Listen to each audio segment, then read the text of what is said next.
Welcome to A Cloud of Witnesses, a series on the history of the Christian faith. In this video, we're going to look at some of the challenges to the Christian faith that took place in the 19th century, and these included philosophical challenges, such as from Romanticism and then later Existentialism, theological challenges, in particular from what is termed liberal theology, the questioning of the authority of the Bible from so-called German higher critics, the challenge from science, in particular from Darwinism, political challenges, such as from Marxism, and then challenges from heretical sects that emerged at this time.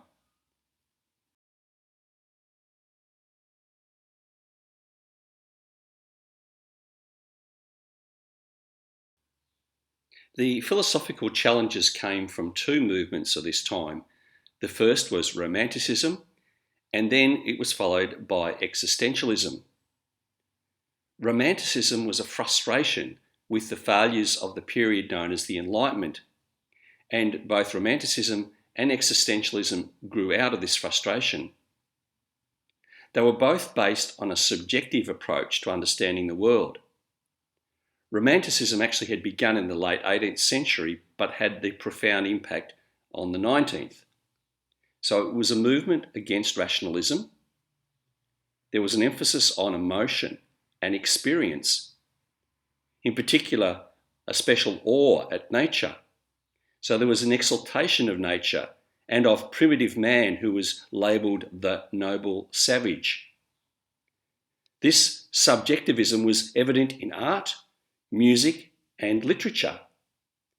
The period has been labelled Romanticism as it stressed strong emotion as a source of experience.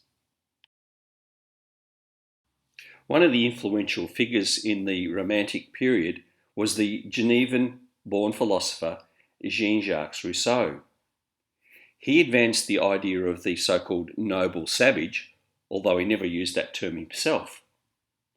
He said, "Nothing is so gentle as man in his primitive state, when placed by nature at an equal distance from the stupidity of brutes and the fatal enlightenment of civil man."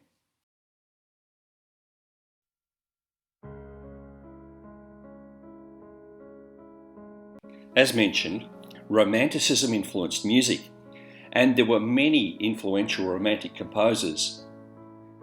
These included Ludwig Beethoven, Franz Schubert, Friedrich Chopin, Robert Schumann, Johannes Brahms, Richard Wagner, Franz Liszt, and Peter Ilyich Tchaikovsky.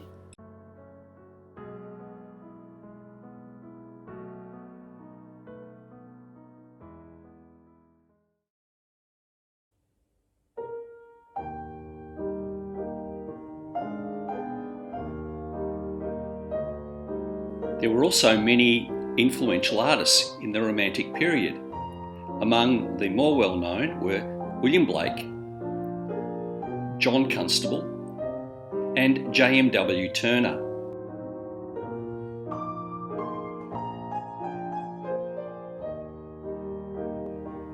Taking its title from the Book of Daniel, this painting, called Ancient of Days by William Blake, also has references to the book of Proverbs, chapter 8, verse 27, which, in speaking of God, says, "When he set a compass upon the face of the earth." Yet Blake's religious views were far from orthodox. His ideas are heavily mystical, and he has both deistic and pantheistic tendencies. The deistic idea that God is the divine architect is referenced in this painting. His pantheistic views were expressed when he said, in reference to Jesus, "He is the only God, and so am I, and so are you."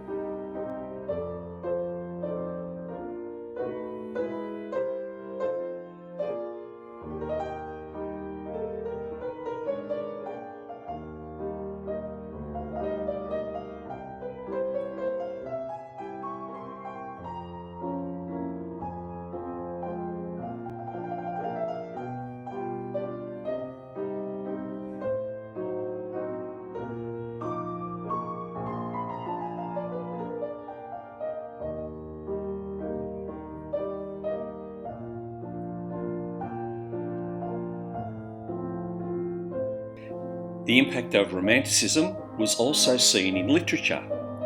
With regards to poetry, Samuel Coleridge, with his epic poem The Rime of the Ancient Mariner, and William Wordsworth are both considered as major influences on this movement, and they were followed by others such as Lord Byron, Percy Shelley, and John Keats.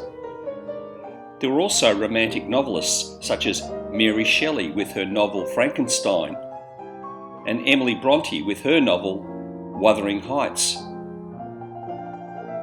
Romantic poetry and writing was interested in the human experience and in intense emotion, along with transcendent mental states, meaning they looked beyond the natural world to experiencing a higher or a supernatural reality or spiritual understanding.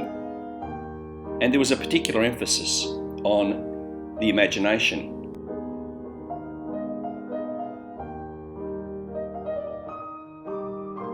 I cannot see what flowers are at my feet, nor what soft incense hangs upon the boughs, but in embalmed darkness guess each sweet wherewith the seasonable month endows the grass, the thicket, and the fruit tree wild. White hawthorn and the pastoral eglantine, fast fading violets covered up in leaves, and mid-May's eldest child, the coming musk rose, full of dewy wine, the murmurous haunt of flies on summer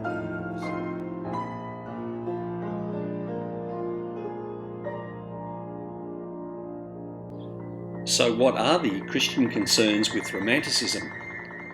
Well, generally speaking, Romanticism was not a direct affront to the Christian faith. However, there were some areas of concerns. Fundamentally, the idea of the innate perfectibility of humanity ignored the reality of human sin. In addition, the focus and emphasis on nature could lead to its deification. As C.S. Lewis pointed out, it can lead to pantheistic conclusions. The escapism of Romanticism stands in contrast to the words of Jesus, that we still should be in the world, but not of it.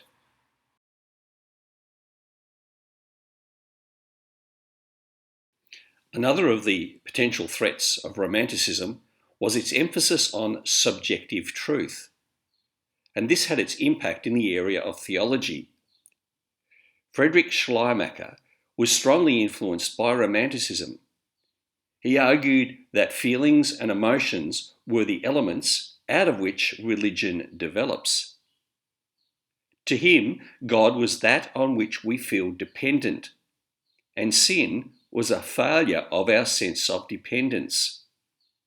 Now, this subjectivity would develop into existentialism. Now, existentialism has been defined as a philosophical movement which emphasises individual existence, freedom, and choice. The three main characteristics are, firstly, a denial of rationalism in finding truth. Secondly, it values subjectivity over objectivity. And finally, there is an emphasis on feeling and emotion, with particular emphasis on alienation and anxiety, which is termed angst.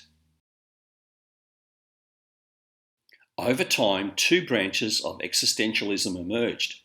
There was Christian existentialism, as evidenced in the writings of Soren Kierkegaard, Paul Tillich, and Karl.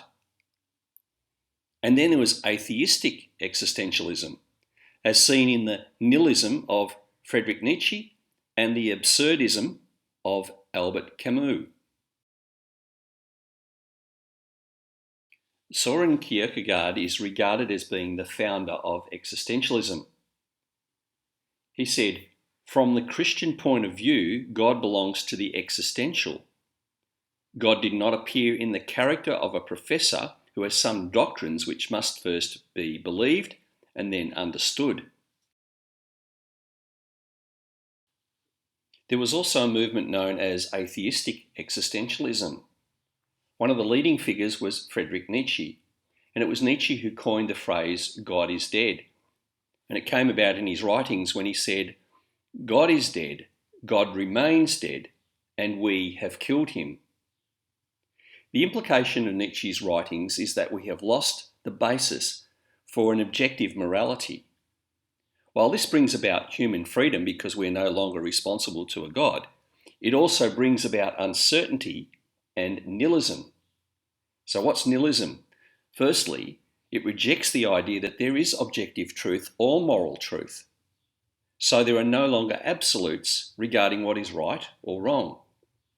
Everyone can do what is right in their own eyes. In addition, life has no inherent meaning or purpose or value. We're just merely a collection of cells made from a random collection of atoms. And all this leads to the idea of despair, and that's the heart of existentialism, the despair. Nietzsche's views influenced the 20th century French philosopher Albert Camus. His views contributed to the philosophical movement called absurdism. While nihilism and absurdism have slight differences, fundamentally they share the belief that life is meaningless. Another very significant challenge to the Christian faith was the challenge that came from theological liberalism, and in particular from what was called biblical higher criticism. Essentially, this was the continuing questioning of biblical authority. We've already mentioned the influence of Jean Astruc and Johann Eichhorn, who saw Moses as a compiler of sources rather than being an author of the first 5 books of the Bible, known as the Pentateuch. Now others, such as Wilhelm de Wette, went further, and he even denied that Moses was the compiler. He said, "The opinion that Moses composed these books is not only opposed by all the signs of a later date, which occur in the work itself, but also by the entire analogy of the history of Hebrew literature and language." So, for example, he argued that the book of Deuteronomy had been written in the time of Josiah, in the 7th century BC, much later than the time of Moses. Soon other writers began to take de Wette's ideas even further. One of these was the German theologian Julius Wellhausen. In his 1878 work, History of Israel, he also questioned Mosaic authorship for the Pentateuch altogether, and he argued that there were 4 separate sources in the compiling of the Pentateuch, and these sources originated much later. His view of these separate sources or documents became known as the documentary hypothesis. The alleged 4 sources were identified by the acronym JEDP, which stood for Yahwist, Elohist, Deuteronomist, and Priestly. The theory argued that each source could be identified by their different styles. For example, the Yahwist predominantly used Yahweh, the Hebrew word for God, often translated as Lord in English translations, while the Elohist used the Hebrew word Elohim, which is often translated as God in English Bibles.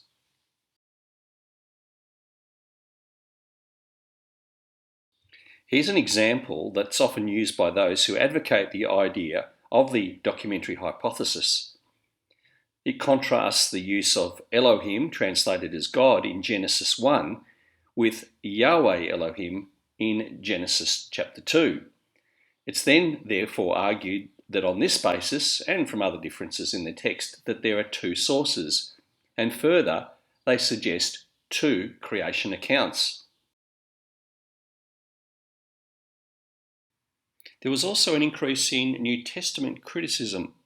Another German theologian, David Strauss, in his work The Life of Christ, written in 1835, critically examined the New Testament and emphasised the role of what he termed as myth. He said that the modern scholar must interpret this myth philosophically, and this gave rise to the so-called quest for the historical Jesus. Now, there are also challenges coming from the scientific community, although perhaps not directly but indirectly through the implication of the ideas that were being presented. J.B. Lamarck in 1809 published his Philosophy Zoologique. In it, he advocated a theory of transmutation. Now, this theory consisted of several components, but underlining the whole was a tendency to progression. In other words, a principle that creation is in a constant state of advancement. The geologist Charles Lyell wrote the Principles of Geology in the early 1830s. He argued that the continents were not shaped by the flood, but by the action of wind, rain and earthquakes, as well as volcanoes and other natural forces.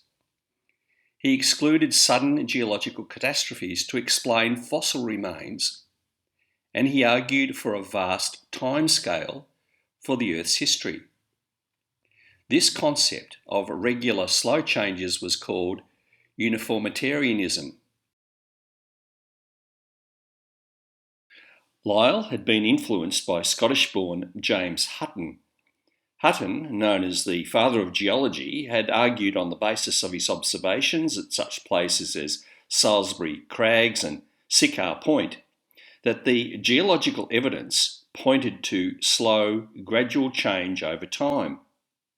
And this was a rejection of the dominant theory that geological features were caused by the flood, a theory known as catastrophism. In addition, because Hutton and Lyell said that the geological record pointed to a much older age for the Earth, it challenged Bishop Ussher's literal biblical view that the Earth was only 6,000 years old. It may surprise some, but not all Christian leaders and teachers in the 19th century felt that Hutton and Lyell's ideas of an old age for creation undermined the biblical record. Those holding such a view became known as Old Earth creationists. One of these was Thomas Chalmers, who argued that there was a time gap between Genesis chapter 1, verses 1 and 2, and the days of creation mentioned from verse 3 onwards.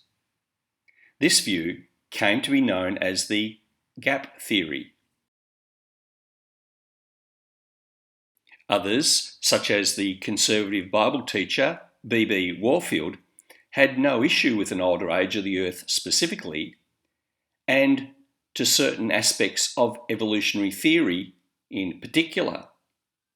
Warfield said, "I do not think that there is any general statement in the Bible or any part of the account of creation, either as given in Genesis 1 and 2 or elsewhere alluded to, that need be opposed to evolution, provided that we do not hold to too extreme a form of evolution." There were others who went further and generally argued that evolution is real, but that it was set in motion by or under the direction of God. These were known as theistic evolutionists. One of these was Frederick Temple, who became the Archbishop of Canterbury. He said that the doctrine of evolution is in no sense whatever antagonistic to the teachings of religion. While Old Earth creationism held sway for the latter part of the 19th and continued into the mid part of the 20th century, Young Earth creationism had a resurgence, in particular with the publication by Whitcomb and Morris of their book, The Genesis Flood, which was published in 1960.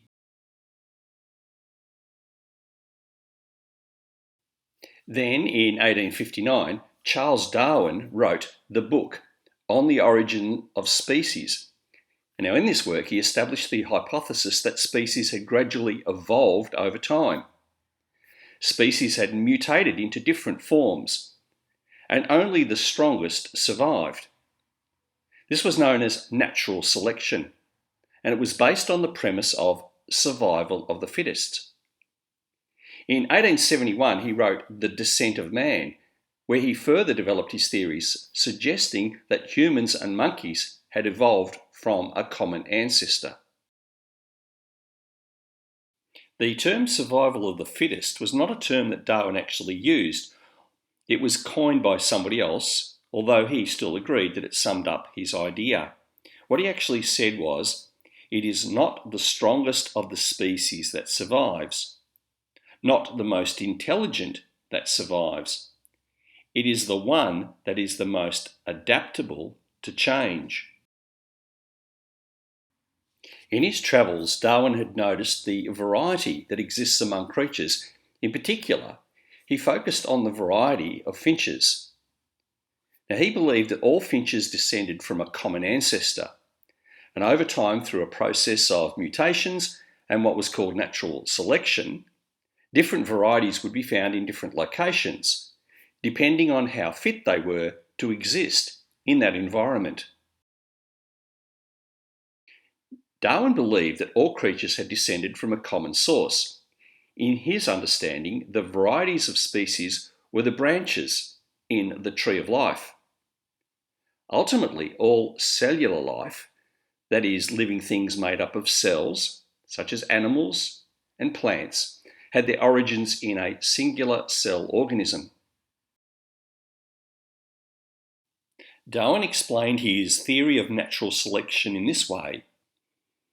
As many more individuals of each species are born than can possibly survive, and as, consequently, there is a frequently recurring struggle for existence, it follows that any being, if it vary, however slightly, in any manner profitable to itself, under the complex and sometimes varying conditions of life, will have a better chance of surviving, and thus be naturally selected. From the strong principle of inheritance, any selected variety will tend to propagate its new and modified form. Today, this is how Darwin's ideas are viewed. The first primordial form, shown here at the bottom, is often referred to by the acronym LUCA, meaning the last universal common ancestor. Now, this is the hypothesized single-celled ancestor from which all known life on Earth, whether it be animal or plant, has evolved. Now, it's important to note that Darwin never tackled the issue as to where life initially came from, meaning how the original cell organism came to be. Later, this idea became known as chemical evolution and was distinguished from Darwin's biological evolution. Now, at the time, Darwin had no knowledge of the changes that take place in the DNA of a cell, and it would be later scientists who explained how mutations within the DNA could occur, and also pointing out that not all these mutations were necessarily harmful. Now, Darwin's ideas had religious implications. His theories implied that the world was not under God's control, and they contradicted a literal view of the Genesis account. In particular, his theories regarding the evolution of man caused many to reject the idea of God as creator. Although, as mentioned, many Christians at the time were willing to accept some of Darwin's views. Now, today, most young and old Earth creationists generally accept Darwin's views regarding mutation and adaptation within a species, and in this regard, it has support from the fossil record.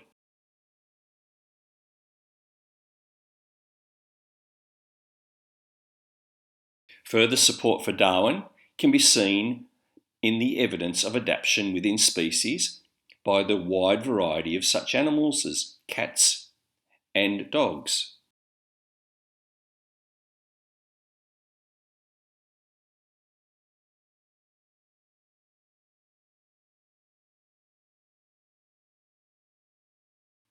There are many current examples of change within species, as they adapt to the conditions in which they are found, and this points to evolution at a micro level. However, generally speaking, both old Earth and young Earth creationists reject macroevolution.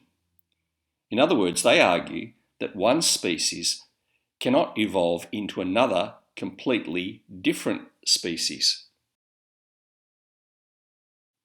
In order to support the idea of macroevolution, there needs to be evidence of species change.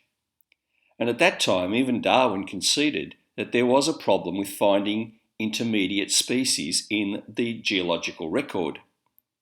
He said, but just in proportion, as this process of extermination has acted on an enormous scale, so must the number of intermediate varieties, which have formerly existed, be truly enormous.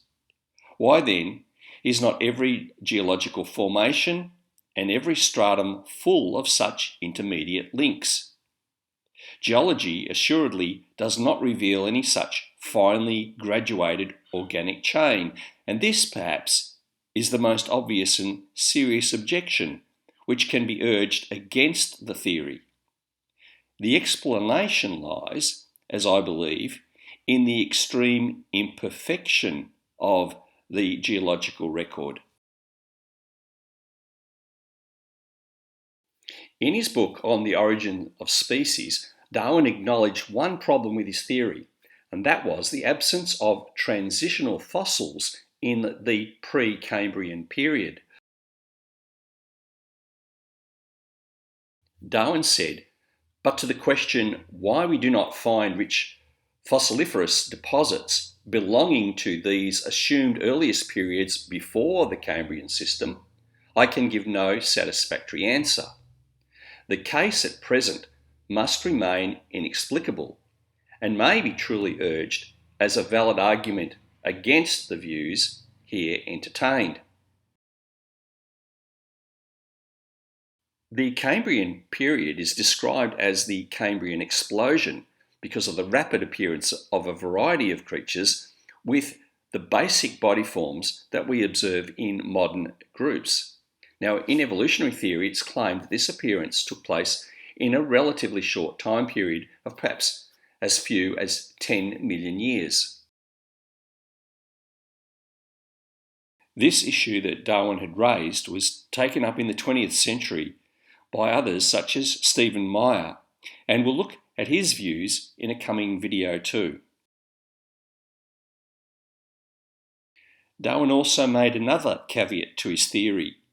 He said, if it could be demonstrated that any complex organ existed which could not possibly have been formed by numerous successive slight modifications, my theory would absolutely break down. But I can find no such case. Now, this challenge would be taken up in the late 20th century by men like Michael Behe, who argued for irreducible complexity, an argument we'll look at in a coming video. A different challenge to the Christian faith was one which focused on political change. But this movement would have implications on Christians, particularly in the 20th century. This challenge came from the political theory known as communism. The communist movement began after Karl Marx wrote his Communist Manifesto in 1848. Although primarily it was a book to liberate or empower the working class, who were called the proletariat, he also had strong views with regards to religion. He said, religion is the opium of the people. It is the sigh of the oppressed creature, the heart of a heartless world, and the soul of our soulless conditions. He called for the abolition of religion because he said it only provided the illusory happiness of the people. It was clear from his writing that he thought violent revolution was the only way to bring about political change. And in the process, religion or Christianity was to be destroyed.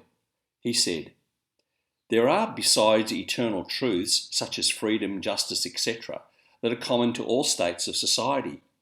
But communism abolishes eternal truths. It abolishes all religion and all morality, instead of constituting them on a new basis. It therefore acts in contradiction to all past historical experiences. It was clear from the Communist Manifesto that the only way for political change was through violence. Marx said, "The communists disdain to conceal their views and aims. They openly declare that their ends can be attained only by the forcible overthrow, i.e. the violent revolution, of all existing social conditions." He went on to say, "The first step in the revolution by the working class is to raise the proletariat to the position of ruling class to win the battle of democracy." Now, some of the specific goals of communism were not that radical and can be found in many Western democracies today. So, for example, he advocated a progressive or gradual income tax. He advocated the centralisation of banks of the state, as well as the centralisation of communication and transport. And this can be seen in state-owned railways, for example. He also wanted free education of all children and the total abolition of all child labour. There were, of course, more radical goals, such as the abolition of all private property. In other words, all land would be owned by the state and be rented. Also, rights of inheritance and the control of all factories and the means of production will all be held by the state.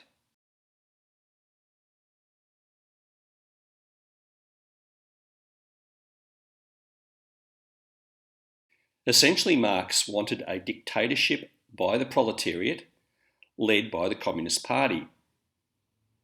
Over time, he felt that the changes that will take place under this dictatorship will lead eventually to the disappearance of the state, as it will no longer be necessary, and this dictatorship will no longer exist. The reality, however, of communist systems is that they have never reached beyond the stage of a dictatorship by the proletariat, or in reality a dictatorship by the Communist Party. Marx said, "When in the course of the development class distinctions have disappeared and all production has been concentrated in the hands of a vast association of the whole nation, the public power will lose its political character. Political power, properly so called, is merely the organised power of one class for oppressing another. If the proletariat, during its contest with the bourgeoisie, is compelled by the force of circumstances to organise itself as a class, if by means of a revolution, it makes itself the ruling class, and as such sweeps away by force the old conditions of production. Then it will, along with these conditions, have swept away the conditions for the existence of class antagonisms and of classes generally, and will thereby have abolished its own supremacy as a class." The basic flaw of communism, and also with libertarianism at the other end of the political spectrum, is that they are built on the belief or assumption of the inherent goodness of man. The reality is that once the Communist Party has been in power and have held absolute power, those in charge of the party have used that power for their own gain and for oppressing and suppressing any dissenting voices. Another threat for Christians was that Marx's ideas were implemented and used to crush Christians in various communist societies, such as in Russia and in China.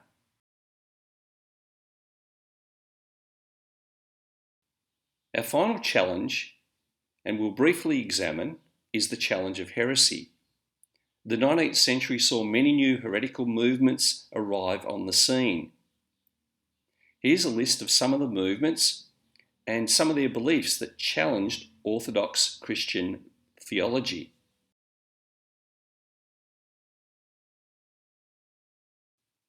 Mormonism, otherwise known as the Church of Jesus Christ of Latter-day Saints, was founded by Joseph Smith in the United States.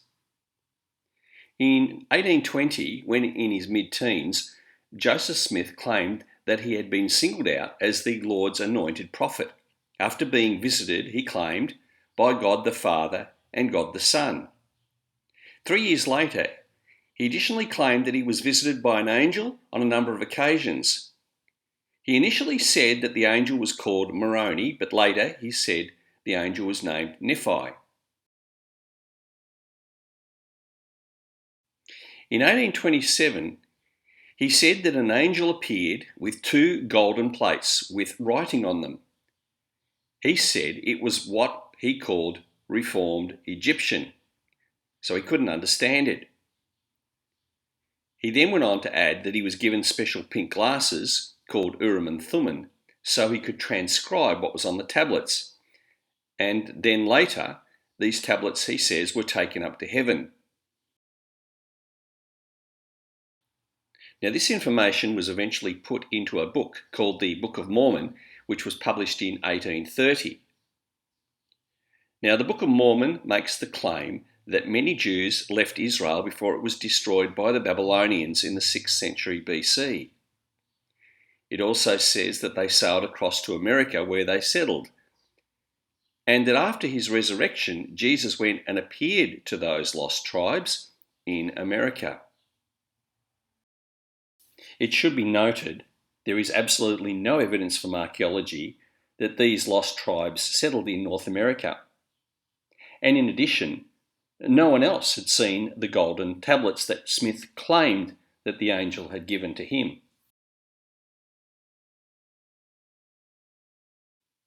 Despite this, Smith soon gathered some followers in New York, and later they moved to Kirtland in Ohio. They remained in Kirtland for about 6 years, and a number of his followers grew. Smith also sought to establish a theocratic community with himself as the undisputed head. Due to financial difficulties, Smith and some of his followers then moved to Missouri, and it was there that they began to be known as the Church of Jesus Christ of the Latter-day Saints. It was at the town of Independence that Smith declared that the Temple of Zion should be built. Now, this temple was to be the earthly headquarters of the kingdom of Jesus, who Smith said would return soon. However, conflict broke out, and an anti-Mormon militia attacked and killed about 18 Mormons.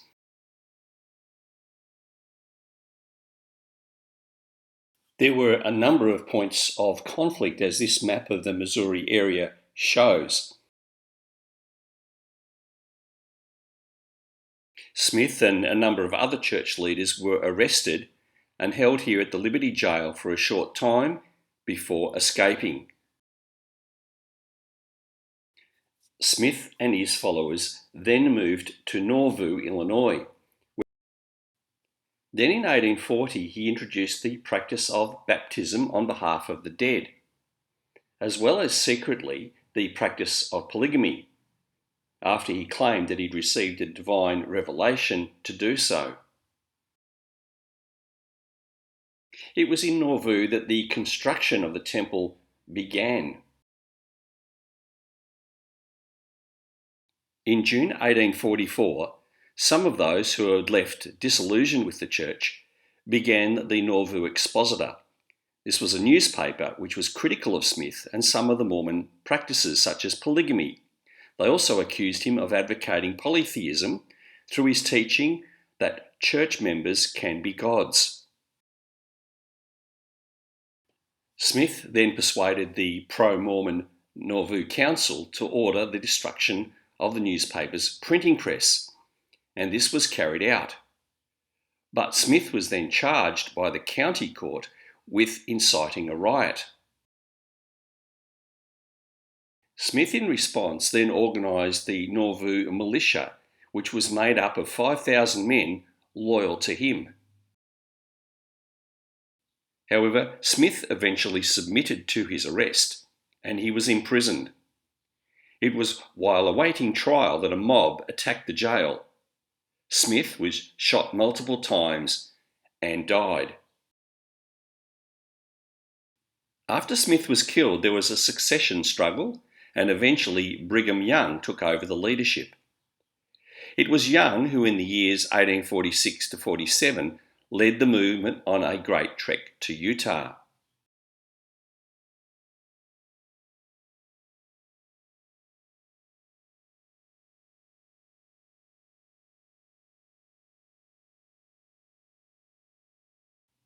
Young had been initially drawn to the movement because of their practicing of spiritual gifts, such as speaking in tongues and of prophecy.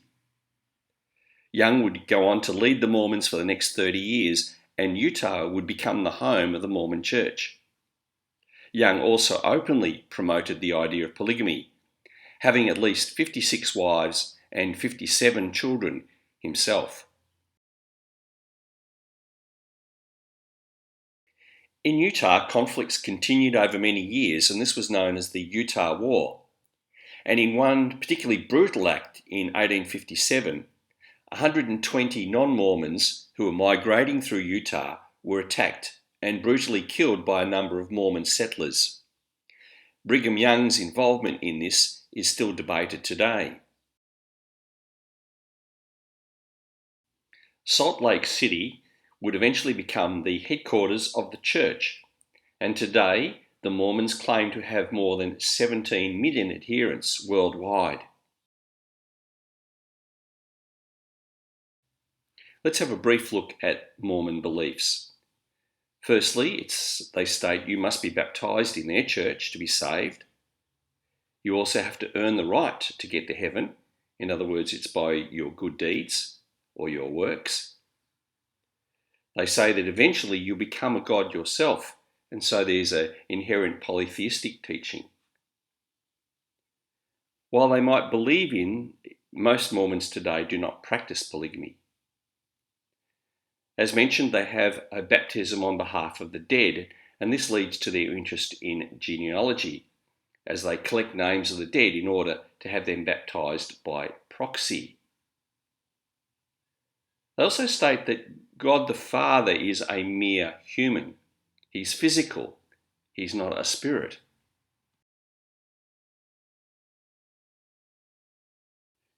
Christian Science was founded by Mary Baker Eddy. Up until her early 20s, she'd had a difficult time with frequent illnesses, and this challenged her both physically and emotionally. She married, but sadly her husband died just after 7 months of marriage. She was pregnant, and later she gave birth to their son. She was emotionally affected by this incident and was possibly even a little mentally unstable. And so around this time she began to rely on morphine to ease her physical pain, and she used it intermittently throughout the years.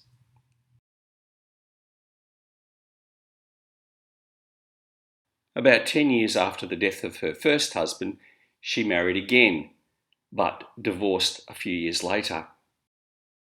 Then in her early 40s, she went to a so-called Dr. Quimby as she had a spinal inflammation, and she later claimed that she was cured by him.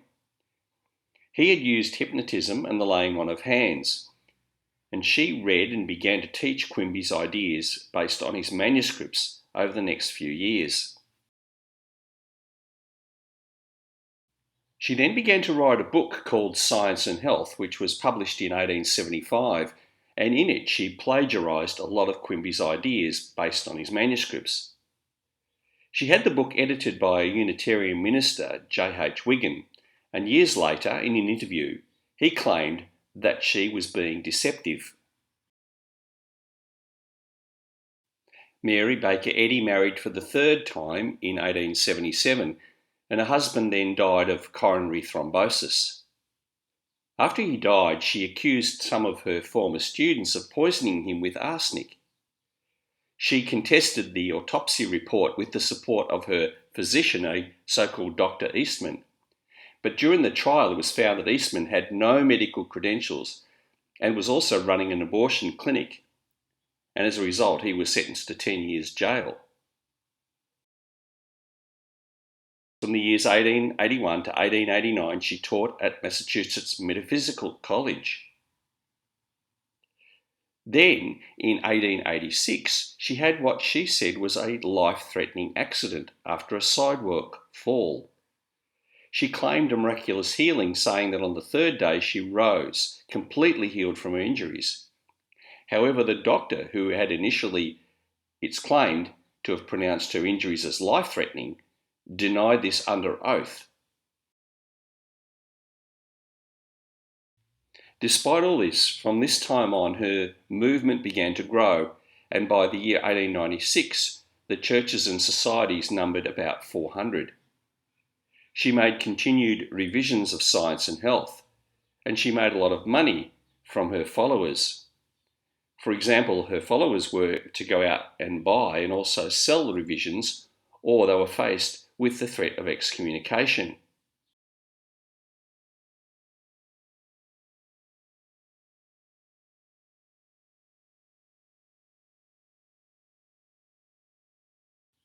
At the time of her death, she had amassed a personal fortune of over $3 million.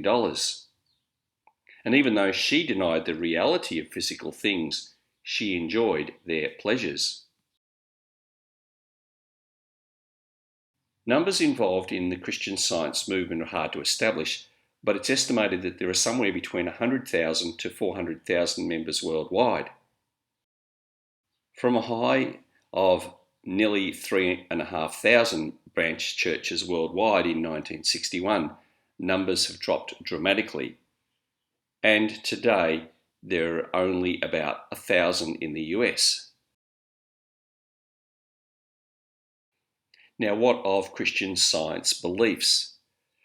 They say that God is an impersonal being and that Jesus wasn't God, he was just a good man.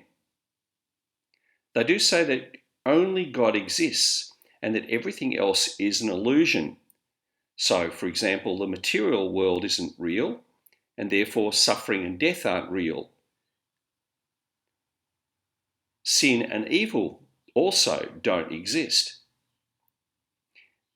They say that the Bible has mistakes and that their teaching is more important.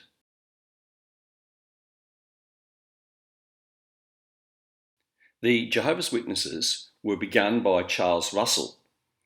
Russell was born and raised in Pennsylvania, living initially in Philadelphia before moving to Pittsburgh. His father was a successful businessman, and later Russell owned 5 separate stores. From an early age, he rejected the ideas of eternal torment, and he began to write religious booklets. In 1870, when 18 years of age, he and his father established a Bible class. By the mid-1870s, he had become influenced by the writings of Nelson Barbour, which he initially had read in Barbour's publications, Herald of the Morning. Barbour predicted that the second coming of Christ would take place in the April of 1878, and Russell keenly supported Barbour and his teaching. He sold his businesses to raise capital, and he also began writing articles in the Herald of the Morning. After April 1878 came and went, Russell fell out with Barbour. In this edition of the Herald, printed in the July of 1878, there is included the view that the times of the Gentiles would conclude in the year 1914. In July of 1879, Russell began publishing a monthly religious magazine called Zion's Watchtower and Herald of Christ's Presence. And 3 years later, in 1881, the Watchtower and Tract Society was formed. This was later incorporated into a non-profit company. Russell continued to promote the imminent return of Christ, saying, "We know not the day or hour, but expect it during 1881, possibly near the autumn, where the parallels show the favour to Zion complete and due to end. The door to the marriage to shut, and the high calling to be the bride of Christ to cease. When this failed to materialise, the 1914 date became his focus. He said, "It is an established truth that the final end of the kingdoms of this world and the full establishment of the kingdom of God will be accomplished at the end of AD 1914. In 1882 he married, but by 1897 he had divorced. His wife sued him on the grounds of conceit, egotism, domination, and improper conduct to other women. In the alimony settlement, it was found that the controlling financial interests of the organisation were held in a holding company in which Russell held almost all the capital, 990 out of 1,000 shares. He not only controlled the entire financial power of the society, but was also accountable to no one. Through the sale and the distribution of the Watchtower literature, the movement continued to grow, and by 1908 they were able to set up their headquarters in Brooklyn in New York. Then, by 1910, they had about 50,000 student members. Around this time, Russell claimed to have visited a number of locations while on a world tour. However, in 1912, the Brooklyn Daily Eagle newspaper accused Russell of lying, saying some of the places that he had mentioned he didn't in fact visit. Then, as a fundraising effort, he advertised what he claimed was miracle wheat. He said that it would grow 5 times more quickly than other wheat, and while other wheat was being sold for about $1 a pound, he was selling it for $60 a pound. In many articles, the Brooklyn Daily Eagle newspaper attacked this, publishing a number of articles accusing Russell of fraud. He sued the newspaper for libel, but lost the case, the court finding that the so-called miracle wheat wasn't even as good as normal wheat. Further controversy followed, with Russell having declared that the end of the world, or the times of the Gentiles, would cease in the year 1914, and that Jesus would return. However, when this didn't happen, the witnesses later claimed that Jesus had in fact returned, but that his return was invisible. After the death of Russell in 1916, so-called Judge Rutherford took over the movement. Rutherford was in fact not a judge but a lawyer. It was Rutherford who introduced the name Jehovah's Witnesses to the organisation in 1931. However, during the intervening period between this, there had been a schism, and a large proportion of Russell's followers had left the movement. Rutherford had this home called Beth Sarim, or House of the Princes, built in San Diego in California in 1929, and this became his winter home. This was built in anticipation of what was called the resurrection of the Old Testament princes.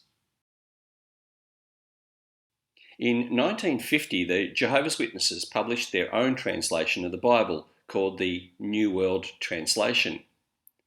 Highly criticised for its biases, it reinterpreted passages which had pointed to Jesus' divinity, such as John 1:1. So instead of "the Word was with God" and "the Word was God," it became in the New World Translation, "the Word was a God," using a small g.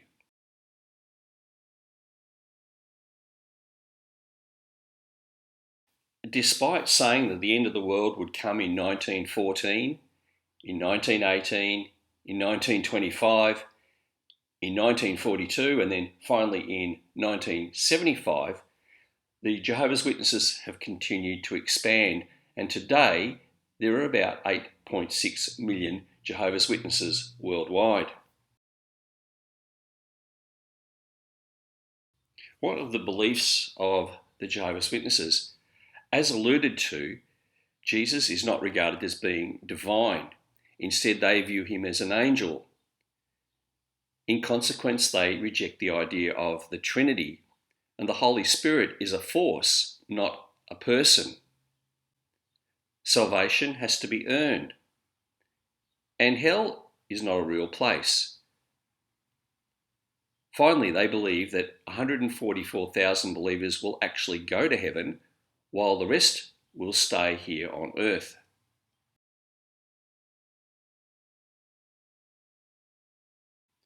While spiritualism or spiritism was initially influenced by Emanuel Swedenborg, who was from Sweden and who lived in the 18th century, it's said that Swedenborg had been influenced initially by Franz Mesmer.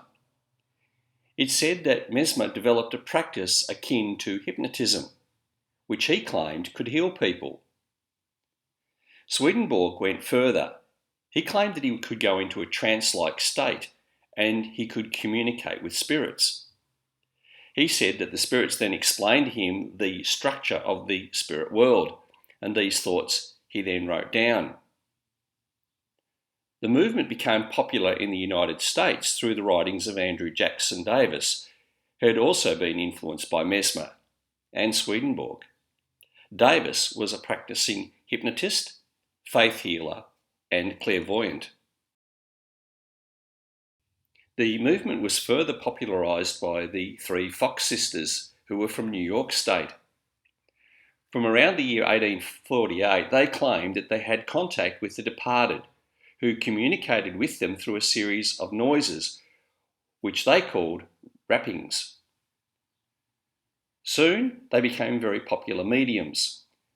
But it wasn't until 40 years later that one of the sisters, with another present, confessed that their rappings had been a hoax, and she publicly demonstrated how they had produced the sounds by cracking various bones. Despite their confessions, though, the spiritualism movement continued to grow. Today, there are a number of loosely connected spiritualist churches. In the USA, there are 144 member congregations under the banner of the National Spiritualist Association of Churches.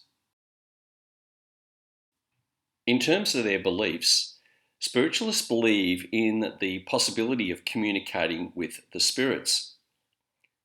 A secondary belief is that the spirits are in some way closer to God than living humans, and that the spirits themselves are capable of growth and perfection and can progress through successively higher spheres or planes. The afterlife, then, is not a static place, but one in which spirits continue to evolve. Because contact with the spirits are possible, they also believe that spirits are capable of providing useful knowledge about the moral and ethical issues, as well as about the nature of God and the afterlife. Many spiritualists will speak of their so-called spirit guides. These are specific spirits often contacted who are relied on for worldly and spiritual guidance. And you might notice that the New Age movement has had its roots in Spiritism.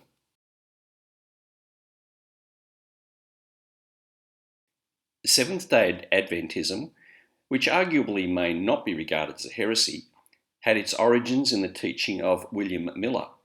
Miller believed that the second coming of Christ was imminent, and based on his interpretation of the dates mentioned in Daniel, he claimed that Christ would return in the year 1844. Miller's followers became known as Millerites.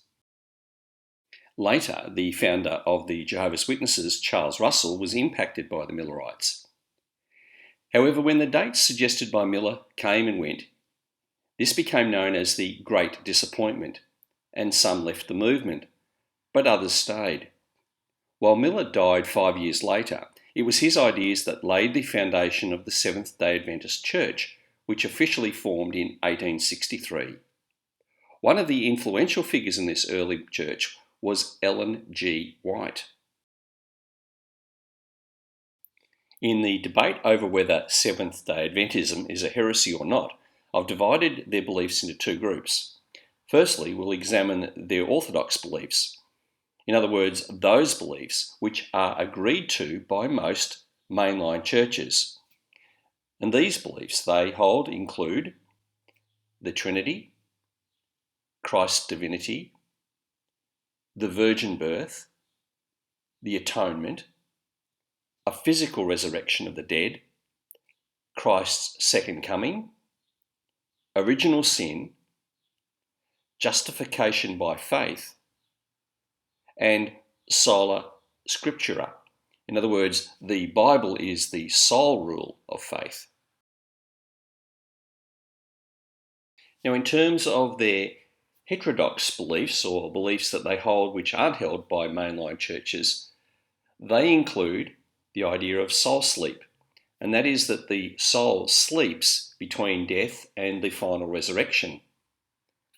They also hold to the annihilation of the wicked, and this is the belief that after the resurrection there will be a period of limited punishment in hell, but then the wicked will be annihilated and cease to exist. So they reject the idea of eternal damnation. There are other divergent ideas which really cannot be classed as essential theological differences. For example, many Adventists insist that as a matter of discipline, not doctrine, a person must not eat meats considered unclean under the Mosaic law. And some even go further and endorse total vegetarianism. Also, contrary to some Seventh-day Adventists, officially the Church says that observing the Sabbath day is not a condition for salvation.